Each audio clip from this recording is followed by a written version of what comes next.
Nations General Assembly. Excellency Paula Narvaez, President of the United Nations Economic and Social Council, Excellency Mrs. Inga Anderson, Executive Director of the United Nations Environment Programme, dear heads of states, excellencies, honorable ministers, distinguished delegates, ladies and gentlemen, all protocol observed, it is my great pleasure to welcome you all to the 6th session of the United Nations Environment Assembly, hosted in Nairobi, the home of the United Nations Environment Programme for over 50 years. Marhaba, bienvenue, welcome, bienvenido, and karibu. Another Swahili word that I learned during my visit to the Karura forest to plant trees, thanks to the exceptional leadership of President Dr. William Ruto and First Lady Rachel Ruto on environment and ecosystem restoration, is mazingira.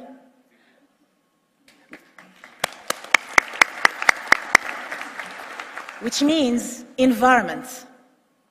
Excellencies, distinguished delegates, we take great pride in the process, in the progress made on the global environmental agenda, but we know that we are fast approaching the point of no return, where human progress is at risk.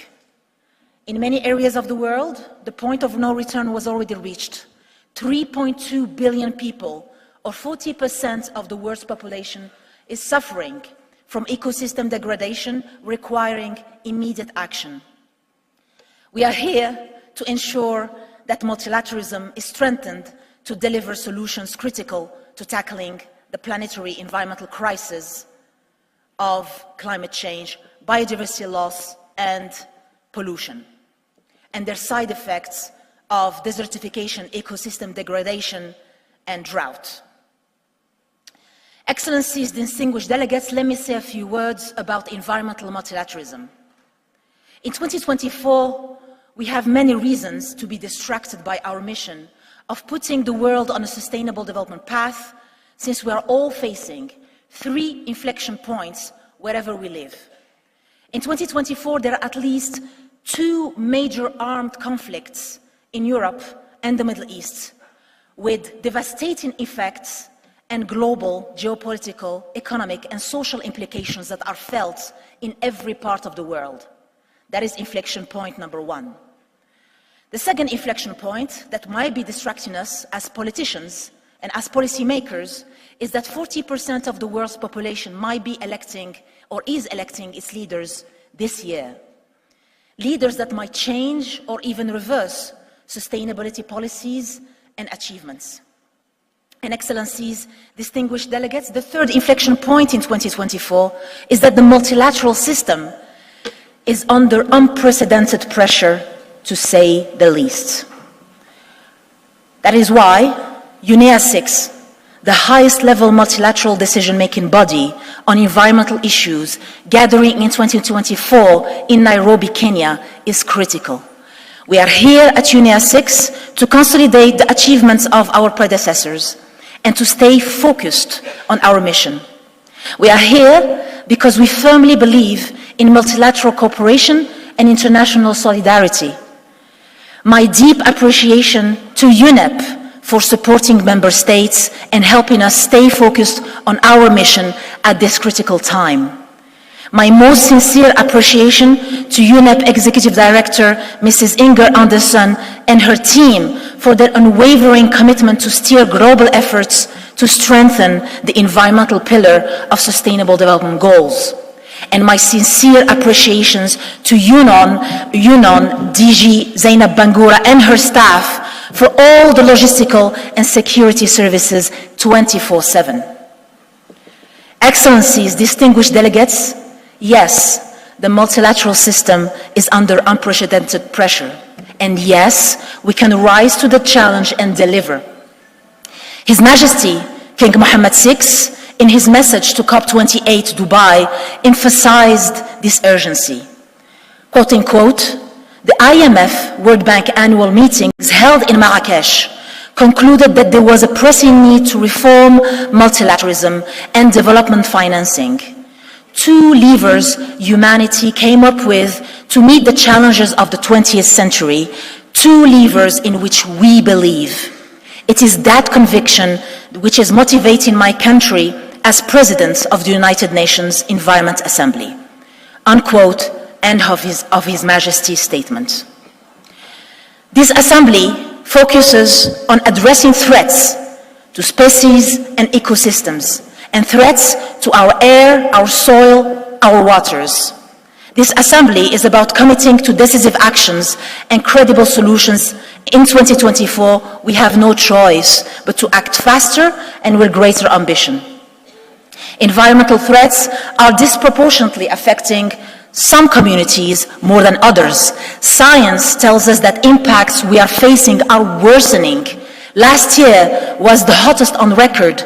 Catastrophic events like raging storms, terrible droughts, devastating wildfires are becoming the new normals.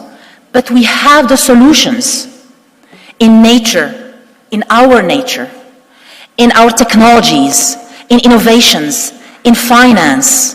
And we know what is possible when we come together armed with ambition, with an open mind, and with unity. Because multilateralism works. One great example is the negotiations underway on the global treaty to end plastic pollution. This was a key outcome of the previous assembly that is only possible to implement if we stop the blame game and the finger pointing. We have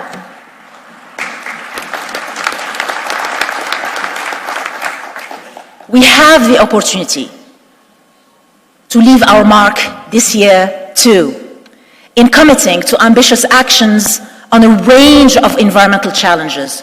We must drive inclusive and multilateral action and focus on our energy on key and credible solutions. And the good news is that we have examples from around the world that we can emulate, from governments, from enterprises, from youth, civil society, local communities, that we can use to protect environmental health, to protect human health, and to protect human lives. We are convinced that the promise of revamping environmental multilateralism during this UN decade of ecosystem restoration cannot be delivered without a coordinated effort between the UN system and the most driven, the most enlightened leadership from the private and public sectors with cutting-edge technologies, investments in R&D, innovative funding expertise, and with sustainable engagement with local communities. That is why I've taken the initiative to put together a group of like-minded, purpose-driven leaders who share the personal sense of urgency to advance environmental multilateralism and to align financial flows with science and sustainability. These leaders pledge to coordinate with the UN system to build a better engagement from industry, and I've addressed a letter to His Excellency UN Secretary General so this group could form the Alliance of Goodwill Environmentalists and could possibly act as a much-needed support for upcoming UNEA-6 presidencies, including from the Global South. Excellencies, dear colleagues, as President of this Assembly, my vision is to scale up efforts to overcome our challenges. We must pragmatically look at what we know works and scale that up faster and better. We must nurture what unites us and build on the synergies between the different multilateral environmental agreements and other multilateral agencies. But I also believe, given the fast pace of innovation, that we must stay curious regarding solutions that are yet to be proven, so that we can take, as policymakers, informed and science-based decisions at the right time. Action, credibility, and implementation at all levels is the only way for the resolutions adopted by this Assembly to help us to build the roadmap we want for the environment and sustainable development. In the draft ministerial declaration, we agreed as member states to take ambitious action to achieve climate resilient development and protect our communities against disasters exacerbated by the triple planetary crisis. We are on the verge of agreeing, Excellencies and dear colleagues, to elevate action to tackle all forms of pollution. We need greater cooperation to ensure a just and sustainable energy transition, an energy secure future for all, while respecting local and national needs, including when it comes to inflation, poverty, and debt sustainability. And we must deploy greater efforts to enhance sustainable mining, incorporate land degradation, desertification, and drought into disaster risk management, and also to achieve gender equality and to empower youth and children, because after all, we are doing this for them. And let's ensure that our actions will be truly and credibly leaving no one behind. Excellencies, dear colleagues, it is my hope that this Environment Assembly will demonstrate that challenges are best addressed when the community of nations and citizens of the world join forces with an open mind. Our efforts today will be crucial to secure our world for the benefit of our people and our planet. To conclude, Excellencies and dear colleagues, I continue to count on your commitment and look forward to working with you in this United Nations Environment Assembly to deliver on the expectations of the international community and the expectations of our people. Thank you very much.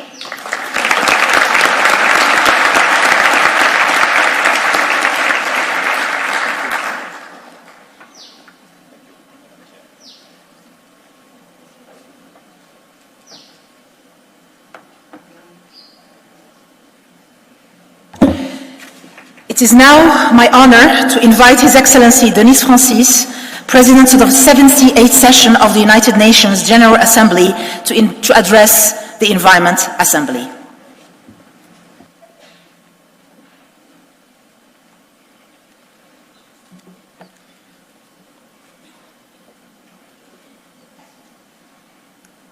Your Excellency Dr. William Samoei Ruto, President of the Republic of Kenya. Your Excellency Paula Narvaez, President of the United Nations Economic and Social Council. Ms. Inga Anderson, Executive Director of the United Nations Environment Programme. Her Excellency Laila Ben-Ali, President of UNEA in its 6th session. Esteemed heads of state and government, Dr. Tedros Ghebreyesus, Director General of the World Health Organization, Excellencies, distinguished guests, ladies and gentlemen. Allow me to express my sincere appreciation to Your Excellency, the President of Kenya, and to the government and people of Kenya for the gracious hospitality extended to me and my delegation since our arrival to attend this auspicious 6th session of the United Nations Environment Assembly. I would like also to congratulate Madam President of the Assembly, Your Excellency Laila Ben-Ali, the Minister of Energy, Transition, Sustainable Development of the Kingdom of Morocco, for her steadfast leadership as President of the Assembly in advancing the pivotal discussions on the agenda. It is an honor to be in Nairobi, a significant UN hub and home of UNEP. My attendance in UNEA-6 also affords me, as President of the UN General Assembly, the opportunity to engage with government representatives and the host country, civil society, the scientific community, and the private sector on how best to unleash multilateral action across the 2030 Agenda for Sustainable Development. One cannot but feel the strength in numbers today and the timeliness of this forum as an additional platform to tap our collective potential and comparative advantages to make a real difference in reviving our strained multilateral system. Excellencies, we are without doubt at a critical moment for the planet and for the unity of purpose we will need if we hope to achieve our 2030 aspirations. For years, we have known that a healthy environment is both an essential requirement for and a key enabler of a more safe, just, and prosperous tomorrow. Yet we are woefully off track in meeting the Sustainable Development Goals, the only comprehensive blueprint that was designed to offer ambitious, targeted solutions to address the converging challenges of our time. At the 2023 SDG Summit, world leaders acknowledged this reality and pledged to accelerate progress across all SDGs, including by tackling environmental issues. In the landmark political declaration adopted in September, the world leaders called for stronger implementation of the United Nations Framework Convention on Climate Change and the Paris Agreement, especially in the areas of mitigation, adaptation, and means of implementation. They vowed to take action, urgent action, to halt and to reverse biodiversity loss, including by ensuring the fair and equitable sharing of benefits from genetic resource use. And importantly, they acknowledged the serious threats posed by plastic, air and chemical pollution, expressing firm support for an internationally, legally binding instrument on plastic pollution. This is groundbreaking work that is already underway and making history here in Nairobi. As the world's Parliament on the Environment, the United Nations Environment Assembly is supremely well placed to advance these priorities and to bring about the tangible, integrated results we urgently need across the sustainable development continuum. As the international community, we must move the dial, because the current trajectory is not ideal, to say the least. The global temperature has risen 1.5 degrees over a 12-month period, for the first time on record. Plastic particulates have been found in every ecosystem on the planet. As UNEP and others conducting research have long warned, if we do nothing, the volume of plastic production will continue to spiral out of control, and by 2050 there will be more plastic in the oceans than fish. And biodiversity is degrading at the fastest rate in history, while air, water, and land pollution are causing 9 million premature deaths each year. I repeat, 9 million premature deaths each year. Given that we are confronting an environmental emergency and the consequential need to act with urgency, we must ensure that the outcome of this UNEA-6 advances the human right to a clean, healthy, and sustainable environment, that it promotes truly multilateral responses to restore the balance with nature, and that the UNEA-6 outcomes bring about a future that is more equitable, inclusive, and resilient for all peoples everywhere. As President of the General Assembly, I proudly embrace my duty to maximize convergence, to create spaces for constructive dialogue, and to encourage member states and stakeholders alike to work shoulder to shoulder in advancing balanced progress. There are several prime opportunities on the horizon. The 3rd UN Conference on Landlocked Developing Countries and the 4th International Conference on Small Island Developing States are pivotal occasions to support countries that have contributed the least but are disproportionately impacted by the effects of climate change and biodiversity loss. In addition, the General Assembly will convene in an inaugural Sustainability Week from 15th to 19th April at United Nations headquarters in New York. The high-level gathering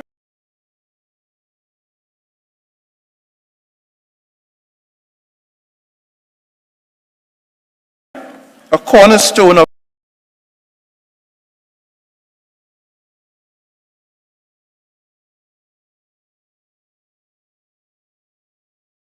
the shared future we want.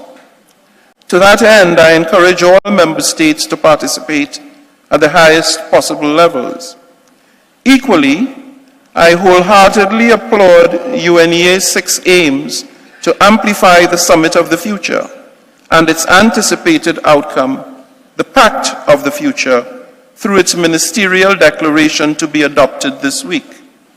I have no doubt that this will be an invaluable input for the summit, as world leaders will gather in New York in September to seek to revitalize multilateral cooperation and forge a new global consensus on how to deliver better for people and planet. In all these endeavors, let us be clear that we are called to action in the service of, quote unquote, we the peoples, especially all those who have been underserved and at highest risk of being further left behind, the LDCs, the LLDCs, and the SIDS, and those underrepresented at the negotiation table to advocate for better solutions, that is, women, children, indigenous peoples, persons belonging to minority groups, and other vulnerable communities. Translating commitments into meaningful change means stepping up implementation of the Addis Ababa Action Agenda by significantly scaling up finances for sustainable development and providing the means of implementation to developing countries. It means forging the strong and diverse partnerships that will be essential for our success. And it means mobilizing and allocating the financial and technological support to implement sustainable and environmentally sound solutions. Without being overly optimistic, and as we chart the path ahead, let me conclude with a quote from Maurice Strong, UNEP's first executive director and pioneer of global sustainable development, who once said that, and I quote, "I am convinced the prophets of doom have to be taken seriously. I'm equally convinced with the desired unity of purpose that we can and must usher in a new era of planetary stewardship, one that catalyzes action across multiple fronts to bring about peace, prosperity, progress, and sustainability for all, everywhere. I stand ready to mobilize the General Assembly to that end. Yes, we are facing formidable challenges, but I firmly believe that we can overcome the deepening geopolitical tensions, acting in unison and laser-focused in our ambition. We stand a better chance to succeed in overcoming the myriad of challenges we are up against. I thank you.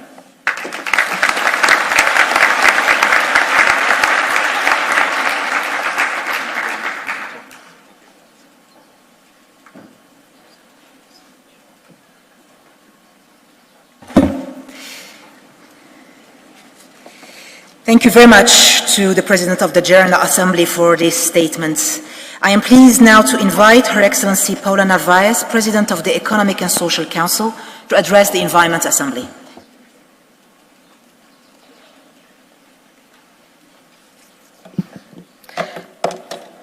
Su Excelencia, señor Presidente,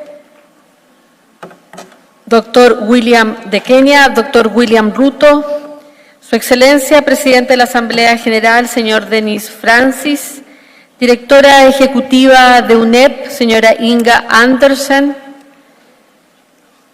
señora Presidenta de la UNEA-6, señora Leila Bendy, señoras y señores autoridades del Sistema de las Naciones Unidas, señores y señoras ministras, señores y señores jefes de Estado, excelencias, distinguidos invitados e invitadas.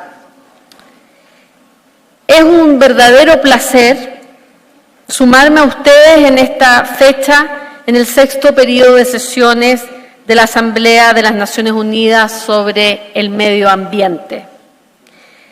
Mientras estamos reunidos, el mundo se enfrenta a retos sin precedentes que exigen una acción urgente y colectiva.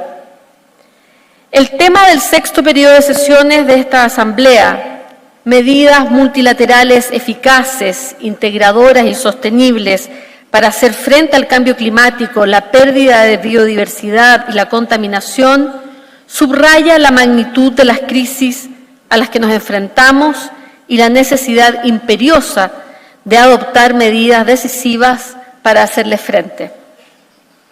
La triple crisis planetaria del cambio climático, la pérdida de biodiversidad y la contaminación constituye una amenaza para el núcleo esencial de la existencia. Las cifras son elocuentes. 1.300 millones de personas corren el riesgo de sufrir los efectos del cambio climático y 1 millón de especies se enfrentan a la extinción debido a las actividades humanas. La contaminación en sus diversas formas se cobra la vida de 9 millones de personas al año. Tras alcanzar el punto medio de nuestra Agenda 2030, nos enfrentamos a una disyuntiva crítica. Lo sabemos, los objetivos que nos proponemos son ambiciosos, pero también sabemos que son alcanzables. Sin embargo, el progreso se realiza a un ritmo que es insuficiente y los retos que nos aguardan son de enormes proporciones. En cifras, el 50% de las metas de los ODS no han avanzado lo suficiente. La mitad, estamos diciendo. El 30% se han estancado o han retrocedido y el 15% definitivamente no van por buen camino. Los resultados de la cumbre sobre los ODS del 2023 dejaron en claro que aunque se han logrado avances, falta muchísimo para que alcancemos los objetivos al 2030. Por eso debemos reconocer que los objetivos están interconectados y que es necesario actuar con sinergias. No podemos permitirnos abordar estos retos de forma aislada. Deben enfrentarse de forma holística, intentando alcanzar una comprensión global de sus interrelaciones, no más fragmentaciones. Hay muchos ejemplos que subrayan la necesidad urgente de adoptar enfoques coordinados e integrados, como demuestra el reciente informe publicado por el Departamento de Asuntos Económicos y Sociales y la Convención Marco sobre el Cambio Climático. En este informe se destacan algunos datos importantes que justifican estas sinergias. Por ejemplo, hay pruebas que vinculan a la acción para el clima con el 80% de los objetivos de la Agenda 2030, lo que ofrece oportunidades para políticas integradas y efectivas. Los beneficios colaterales para la salud y la agricultura pueden compensar los costos de las políticas climáticas e impulsar el Producto Interno Bruto Mundial. Es decir, hay oportunidades. Las políticas climáticas eficaces pueden reducir el costo de lograr el acceso universal a la electricidad en el África subsahariana. Y alinear las iniciativas climáticas y los ODS podría dar lugar a un aumento impactante de 43 billones de dólares en la producción económica para el 2070. Los beneficios de estos planteamientos integrados son innegables, pero será necesario adoptar nuestras políticas y acciones de manera deliberada, y creo que esto es posible. Distinguidas delegadas, distinguidos delegados, hemos comenzado ya los preparativos para convocar al Foro Político de Alto Nivel sobre Desarrollo Sostenible del 2024 bajo los auspicios del Consejo Económico y Social de las Naciones Unidas en el mes de julio. Ello justo después de los resultados de la cumbre de los ODS del 2023 y de este 6º periodo de sesiones de la Asamblea de las Naciones Unidas sobre Medio Ambiente. Los resultados de esta asamblea se incorporarán a las deliberaciones del Foro Político de Alto Nivel y sin duda supondrán una importante contribución a la labor del Consejo, en particular por su examen al Objetivo de Desarrollo Sostenible número 13, relativo a la acción climática, pero sin perder de vista la interacción con los demás objetivos bajo revisión, el 1 sobre pobreza, el 2 sobre hambre y seguridad alimentaria y el 16 sobre instituciones sólidas. Al iniciar nuestras deliberaciones en este periodo de sesiones, reafirmemos nuestro compromiso con las acciones multilaterales eficaces, como aquí se ha dicho, inclusivas y sostenibles. Aprovechamos esta oportunidad para redoblar las ambiciones de lograr un resultado significativo, forjar nuevas alianzas, movilizar recursos y catalizar un cambio transformador. El mundo nos está mirando y pide resultados y soluciones. Ofrezco el Consejo Económico y Social como una plataforma de trabajo integrada que permita avanzar hacia políticas significativas y eficaces y hacer del desarrollo sostenible una verdadera realidad. Muchas gracias.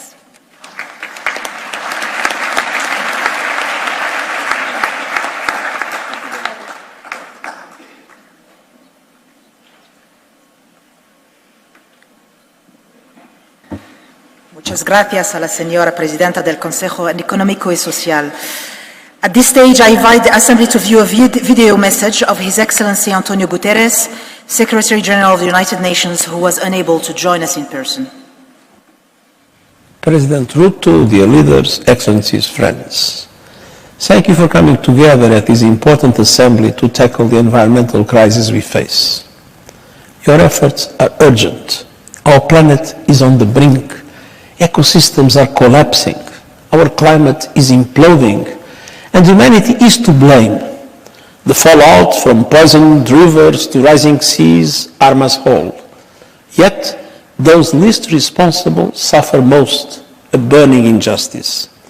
We must work together to combat this crisis, recognizing the links between them, to put the world on a sustainable path and turbocharge sustainable development. That means taking urgent action to accelerate a just transition from fossil fuels to renewables, to adapt to extreme weather, deliver climate justice, get a grip on pollution, protect and restore ecosystems, and drive progress towards the other targets in the Kunming-Montreal Global Biodiversity Framework.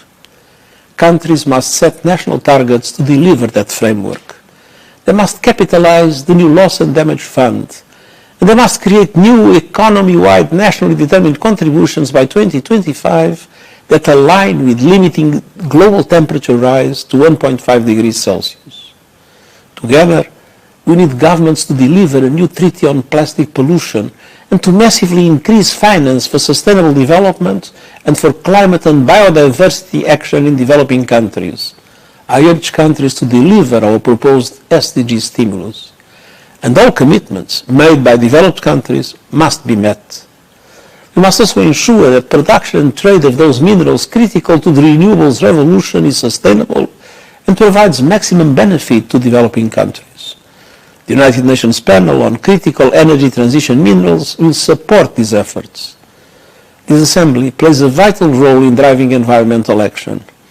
And you have shown before that you can unite and deliver, most recently with your historic decision to negotiate a plastic treaty. I urge you to do so again and go further. There are many important resolutions before you, so please take this chance to drive multilateral solutions. Let's see the Nairobi spirit deliver once again. Thank you.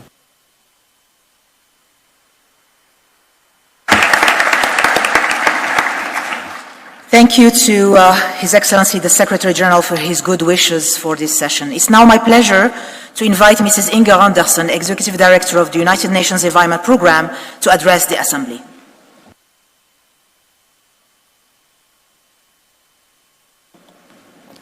Your Excellency William Samoei Ruto, President of the Republic of Kenya, Excellencies here gathered to the UNEA, Excellency Denis Francis, President of the General Assembly, of the United Nations, Excellency Paula Navais, President of ECOSOC, ministers, ambassadors, delegates, partners and friends, activists, welcome to Nairobi.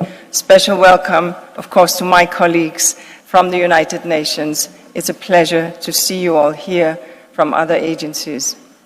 Welcome to this high-level opening of the 6th session of the United Nations Environment Assembly here in beautiful Nairobi, our home, the environmental capital of the world, as we like to call it. My thanks to you, President Ruto, for continuing to strengthen Kenya's commitment to UNEP and indeed to global environmental action. Excellencies, we are here because the environmental crises facing the world are spreading and intensifying. We are living in an age of a climate emergency, and the warning lights on the planetary dashboard are glowing red hot. We are living in an age of withering nature, of dying lands and vanishing species. We're living in an age of a planet and people poisoned by chemicals and plastic, by waste and pollution of all kinds. Our high carbon, resource-hungry growth has sent some planetary systems teetering on the edge of the tipping points. Once these systems fail, they may not rise again, and humanity itself might also find itself flawed. But we cannot and must not despair, because the power of change lies with us, with you, with the members of this assembly, the governments they represent and who make up the wider UNEA and the UNEP family, from the multilateral environmental agreements to the scientists, from civil society to youth, from indigenous people to businesses and financiers who know that they must do things differently. We, this big global family, must stand together and push back against that triple planetary crisis, the crisis of climate change, the crisis of nature and land loss, and the crisis of pollution and waste, to create space for the climate to stabilize, for nature to recover, and for us to deal with pollution, and in so doing, providing the basis for our economies and our societies to flourish, and to flourish sustainably. We must push back against this crisis in lockstep to create space for those who follow, and in so doing, creating intergenerational equity and helping youth go stronger and wiser than those who went before them did. Excellencies, we cannot push back with the force required if we are divided. True strength comes from unity. So I ask this assembly, as the Secretary General just did, to do what it does best. I ask this assembly to put aside national and regional differences and remember that we live on this one little blue planet called Earth.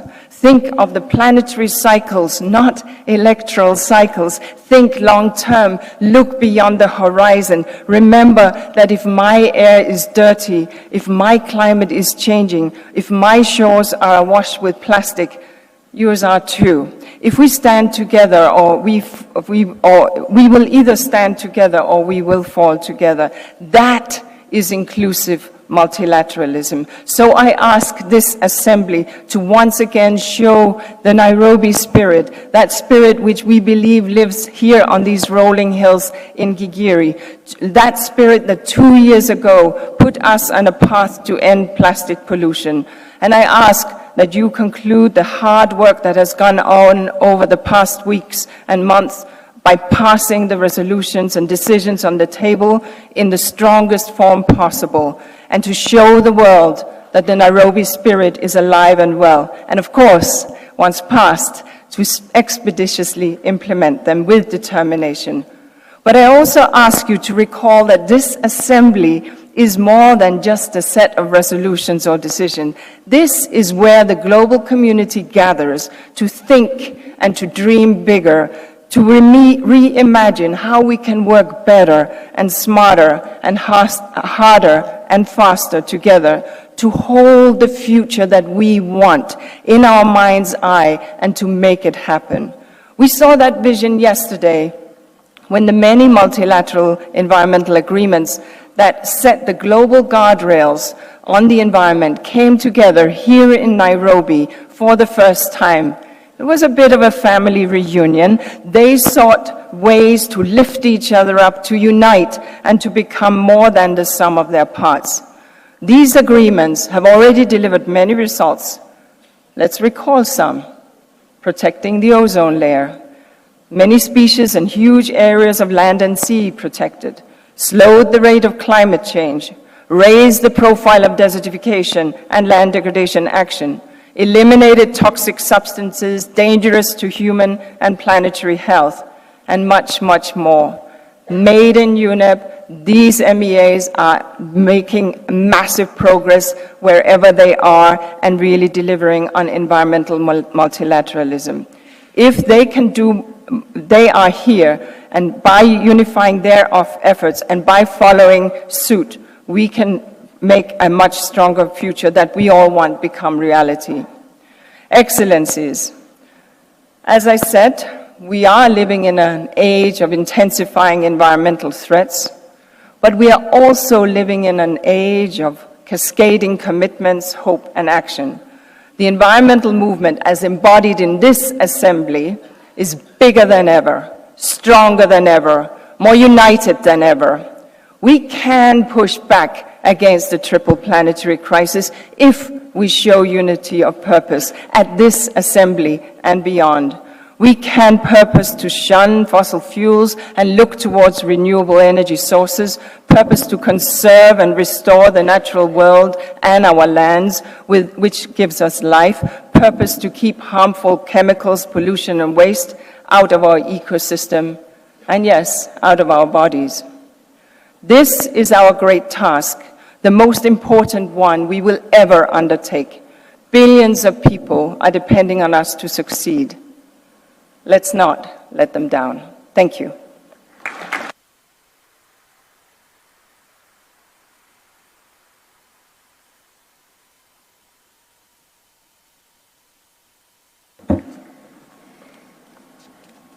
Thank you very much for your inspiring remarks, as usual, my dear Inga Anderson. And I wish to take this opportunity to thank the entire UNEP Secretariat for the tireless efforts, and the Deputy Executive Director, Mrs. Elizabeth Mrema, in leading the preparations of this session. I now have the pleasure to invite Dr. Tedros Ghebreyesus, Director General of the World Health Organization, to address the Assembly.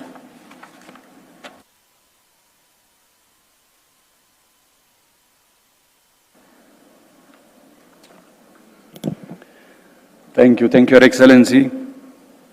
Jambo. Habari yako. Salamu Kenya. Thank you. Your Excellency, President William Ruto, Your Excellency Dennis Francis, President of the UN General Assembly, Excellencies, Heads of State and Government, Honorable Minister Laila Benali, President of the UN Environment Assembly, Excellency Paula Narvaez, President of ECOSOC, and my colleague and sister Executive Director Inge Anderson, Excellencies, dear colleagues and friends. It's an honor to be here, and I thank Inge and UNEP for the invitation to address you today. The health of humans, animals, and our environment are woven together in a bond that's inextricable, yet fragile.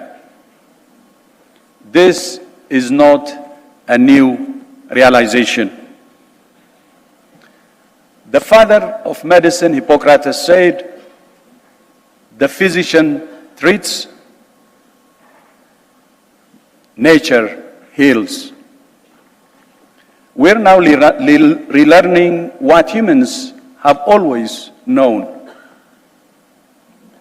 but which since the Industrial Revolution, we have forgotten or ignored that when we harm our environment, we harm ourselves. For centuries, we have plundered our planet in the name of progress. Now, we're paying the price with a triple planetary crisis: climate change, biodiversity loss, and pollution.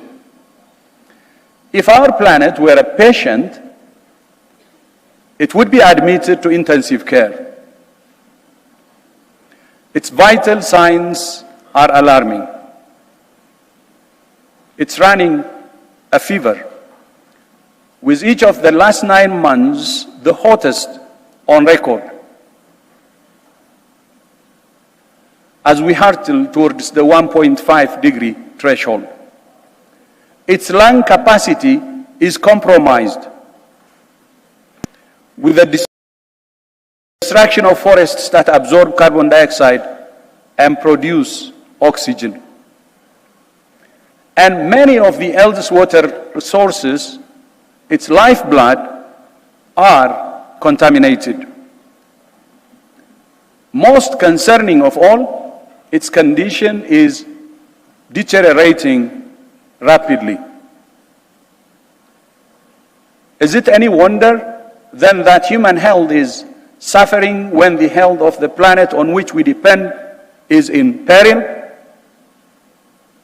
More frequent and severe weather events cause deaths and injuries, as you know, and damage to health facilities and other essential infrastructure.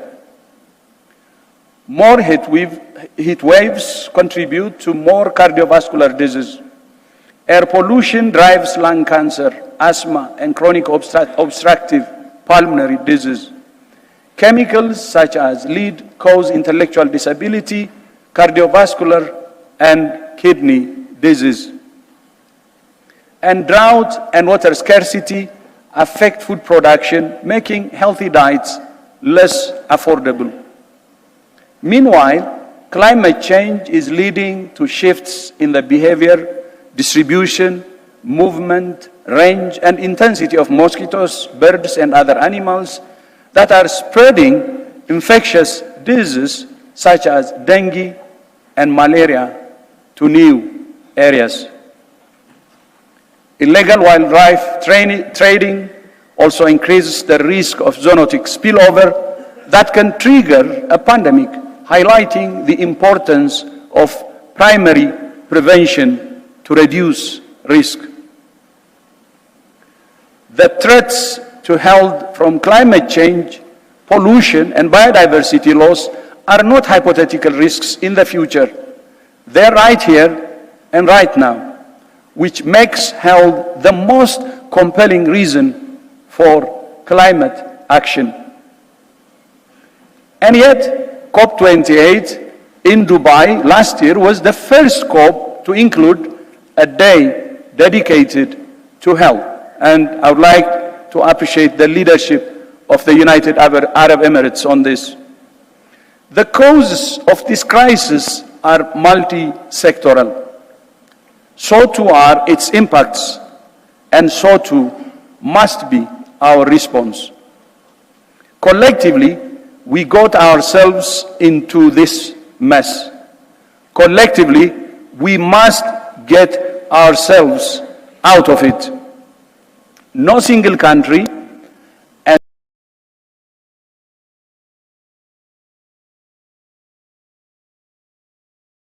no single agency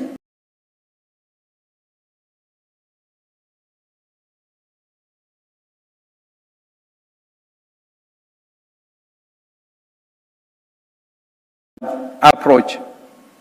One Health is one of the important issues that WHO member states are now discussing as part of their negotiation of the new pandemic agreement, ahead of the World Health Assembly in just 12 weeks' time. I urge you all to voice your support for the agreement. Your work this week will have a direct bearing on the realization of a One Health approach. And I welcome the 6 areas Executive Director Inge has outlined in her report in which countries can take more effective, inclusive, and sustainable multilateral action. In particular, the resolutions on air quality and chemicals, waste, and preventing pollution are important for driving sustained multi-sectoral action to protect the health of people and planet. We would also like to see health reflected strongly in the new agreement on ending plastic pollution. In this and many other areas, WHO remains committed to supporting all countries with evidence-based technical tools, including our air quality guidelines, the Global Framework on Chemicals, and the WHO Chemicals Roadmap. Excellencies, dear colleagues and friends, the patient is in peril, and the patient is our planet. Band-aid solutions will not do. We need transformative action. We must transform our energy and transport systems, our food systems, our health systems, and we must transform, especially ourselves, to break out of siloed mindsets and work for effective, inclusive, and sustainable multilateral action, because we have no other choice. For everything that makes us different, we're one species, sharing the same DNA and the same planet. We have no future but a common future. I thank you. Asante sana. And finally, I would like to take the opportunity to appreciate President Ruto's leadership and commitment to universal health coverage, and also for hosting UNEP, one of our excellent agencies, and also for hosting this assembly. Asante sana, Your Excellency.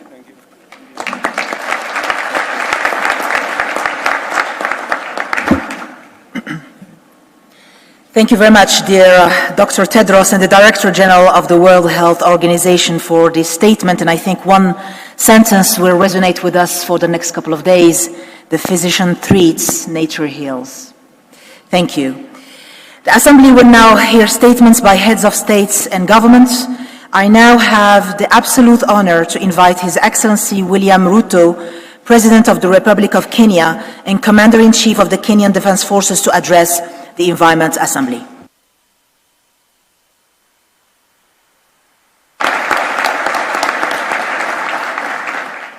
Thank you very much, Madam Leila. Your Excellency, Madam Leila Ben Ali, President of UNEA-6. Your Excellency, Paula Naves, President of Economic and Social Council of the United Nations. Your Excellency, Abiy Ahmed Ali, Prime Minister of Ethiopia, and my guest who is on a state visit to Kenya. Your Excellency, President Hassan Sheikh, President of Somalia. Your Excellency, President Eric Mokwetsi Masisi, President of Botswana. Your Excellency, President Ismail Gele, President of Djibouti. Your Excellency, President Brice Oligui, President of Gabon. Excellencies, Vice Presidents, Prime Ministers, Heads of State, Honorable Ministers, distinguished delegates, ladies and gentlemen, good morning and welcome to Kenya. During the third Intergovernmental Negotiating Committee, which was held here in Nairobi last November to develop a global plastic treaty, I promised in this very hall to abolish visa requirements for anyone coming to Kenya. I want to announce here that we did exactly that. And we did it for a couple of reasons. Number one, because Kenya hosts the only UN headquarters in the global south, the largest UN headquarters in the world, and also that Kenya is the home of humanity. And therefore, to require anybody to get a visa while going home is not fair. And that is why I take this opportunity to welcome all of you home. Welcome home. The 6th session of the United Nations Environmental Assembly, UNEA-6, convenes under the theme that aptly captures the essence of what we need to achieve. Given the magnitude and the urgency of the existential crisis that humanity and life on our planet is grappling with, only collective action at the multilateral level that is effective, inclusive, and sustainable will enable international community to tackle climate change, biodiversity loss, and pollution. Fortunately, we are now aligned in terms of the need to move together rapidly in order to catch up with and overtake this crisis. We are propelled by the momentum of the 2023 COP28, which took place in Dubai last November and concluded on a hopeful note with a number of historical decisions. First, COP28 emphasized that simultaneously transitioning away from fossil fuels while tripling renewables and doubling efficiency is a collective priority. Second, it positions resilience and adaptation at the center of climate action, clearly defining the limits connecting nature, health, agriculture, and food system chains, as well as peace and security. If there was ever any doubt, COP28 confirmed that climate change is no longer to be seen as an abstract concern residing in distant future, but a real and present danger that requires urgent collective action from all of us. This distinguished assembly, UNEA-6, is the first intergovernmental global meeting after COP28. This places upon this assembly a tremendous responsibility to expeditiously deliver on its agenda in full and thereby demonstrate the power of international cooperation and effective multilateralism. This is a challenging task, which is complicated by the fact that nations of the world are also grappling with a dynamic complex of interconnected and multifaceted threats, risks, uncertainties, and shocks ranging from a sluggish economic growth, conflict and wars, and geopolitical fragmentation. This situation is exacerbated by an alarming climate change trend, whose implications are now impossible to ignore. Record-breaking temperatures on one hand, catastrophic droughts and floods, escalating sea levels, landslides, rampant wildfires. If anybody watched TV last night, we were witnessing huge wildfires in the US, severe cyclones which have become frequent and familiar in many regions worldwide. Science is unequivocal that human activity are the primary catalyst for these phenomena. Consequently, As humankind, we are faced with a critical decision to radically alter our course or persist on the current path, endangering our very existence. Undoubtedly, we collectively appreciate this predicament, yet our track record on course correcting is mixed. On one hand, undeniable progress has been made on several fronts. At COP28, we operationalized the Loss and Damage Fund to support economic and non-economic losses and damages associated with adverse effects of climate change in climate-vulnerable developing nations. At the same time, the adoption of the coming Montreal Global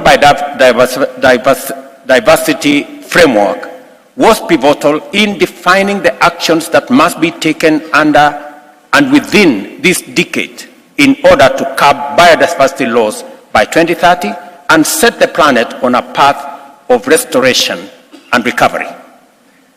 I welcome the progress being made in the ongoing negotiations for a legally binding global agreement aimed at ending plastic pollution, including its detrimental impacts on marine environment, because it brings us closer to mitigating humanity's collective vulnerability to a monumental crisis. These highlights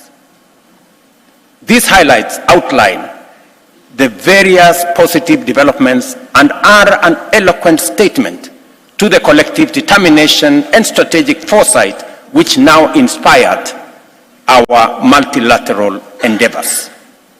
On the other hand, it is important to point out that incremental steps are no longer sufficient in the face of rapidly escalating threats. We are off track and off target when it comes to fulfilling critical parameters on many indicators of action and delivery.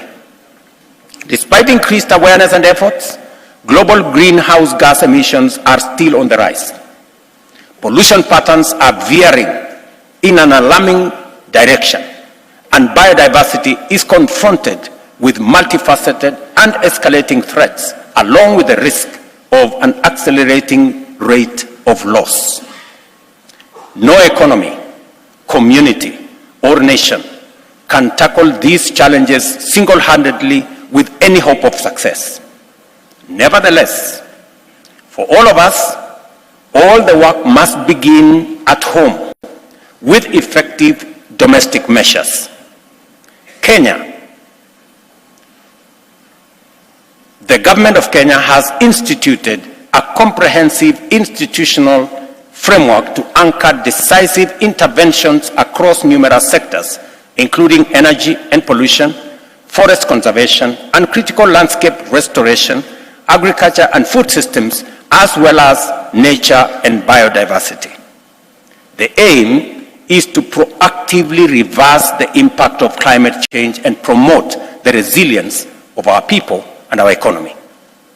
I invite you to find time and visit some of the projects in Kenya to witness the passion, the commitment, determination, and ingenuity of our people and what they bring to these endeavors.